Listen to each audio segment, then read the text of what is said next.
it's Evertini from ShavonMavelio.com, and this is the vlog for Candida, the series. And what I'm basically doing now is kind of getting you prepped to take care of this whole Candida situation if you find that you are a person that actually is having this symptom or this type of thing going on in you. What you want to do, now that we've talked about some of the symptoms and where it comes from, that men and women can also have it. You know, usually when you think yeast infection, you think woman, but that's not really true. We all have yeast in our body, and when it gets out of balance, that's when things start to happen. And sometimes it's over a long course period of time. If you are a sugar addict, or a foodie that likes a lot of sugar, pasta, you definitely have to eliminate that to get rid of the Candida. And I'll be honest, once you start to like eat less meat, less sugar, especially refined sugar, natural sugar isn't too bad, but I would not do natural sugar right now. And you could do a little bit of honey, but honey and maple syrup would be the better alternatives even after doing this cleanse or getting rid of the Candida, because you don't want it to come back. It's something that really likes to kind of just pounce on any opportunity. So one of the things you want to do is eliminate the foods that feed Candida. And I talked about the sugars and the pastas. You want to make sure that you're not eating things that you're allergic to, and you'll find that out if you have like a lot of bloating after eating something. A lot of people are allergic to nuts, but sometimes people aren't allergic to the extent of death, but maybe like flagellants, bloating. And bloating is something as simple as, a lot of people don't know this. I know I was shocked when I found out. But when you drink cold fluids, it actually bloats your stomach. I personally didn't know that. And so that was why I thought, again, when I talked about, my family, when we would sit down and eat, I thought it was normal that your stomach would expand a little bit. You're supposed to be full. But it's not. So a lot of nice, warm fluids or room temperature fluids would be good for that. You want to build up your immune system with probiotics. You want to kill off the Candida overgrowth.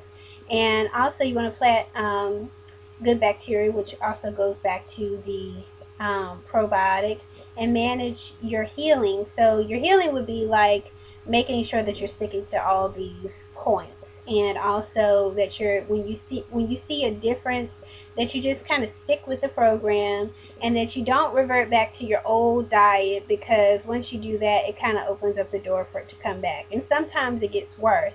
And again, a lot of the symptoms are like brain lesions, lesions on the skin, fungus, ringworm.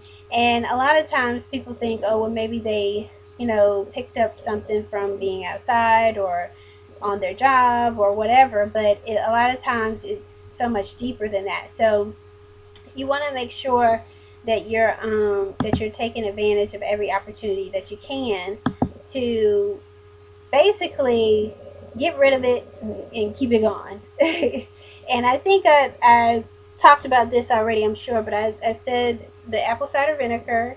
This is what I did, and when I first started, because again, I tell you, I had a mold situation in an apartment that I used to stay in when I was first, getting out of my own, and they had black mold, and I didn't realize it. So what I did was I actually drank this. You're supposed to put water in it, and again, visit your doctors and ask them what they think, because I'm not a licensed doctor, but I am a licensed cosmetologist.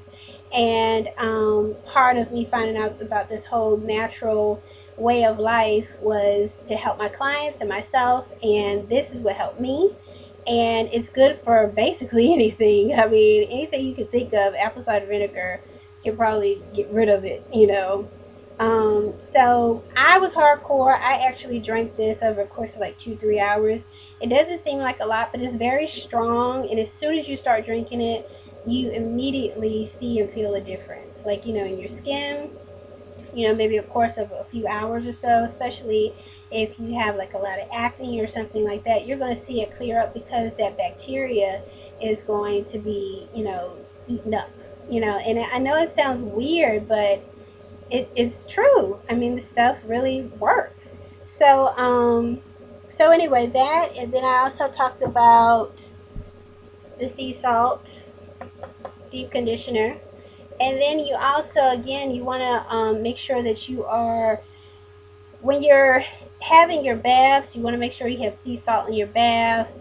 This is also good for, bath oil. You can put the sea salt in there as well, because it extracts all of those toxins. And a lot of times we don't realize that we have all that going on in our body. So we want to make sure that we're getting it out, and that we're putting the right type of foods in, and not eating a whole bunch of sugar, a whole bunch of ice cream, a whole bunch of stuff. And a lot of things you can actually make on your own, and I'm actually going to give you some recipes and some quick things that you can kind of make up that will help you in this process, because I know it's not easy. But anyway, if you click rate and subscribe, go to Nefertiti Soul on YouTube, and make sure you visit the blog and share with others. And if you have any questions, please let me know, because I love answering questions. All right, talk to you on the next video.